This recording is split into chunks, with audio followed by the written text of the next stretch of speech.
Tunakutana hapa leo, tunakubaliana kwamba afya ya akili ni msingi wa maendeleo endelevu ya taifa letu.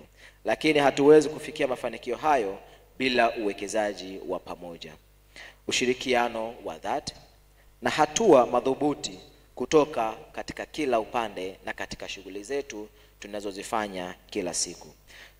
Tunaomba kwa heshima na unyenyekevu tuwekeze kwenye tafiti na sera.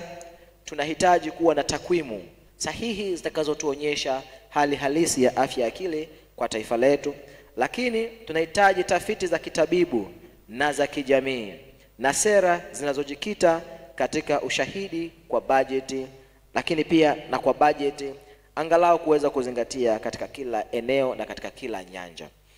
Lakini pili, tunahitaji miundombinu rafiki kwa afya ya akili kuanzia kwenye jamii zetu, mashuleni, lakini pia vituo vya afya, lakini pia katika kila maeneo ambayo yanatengeneza makutano ya huduma za msingi, basi pawepo na nafasi ya kuwepo kwa nafasi ya huduma za afya katika miundombinu hiyo.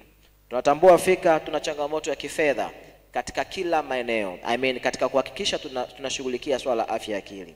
Basi kwa nafasi ya kipekee tunazidi kuiomba serikali pamoja na wadau tupate kuanza kulitazama hilo eneo la afya ya akili kwa nafasi fulani, tuwe na mikakati ambayo ni jumuishi.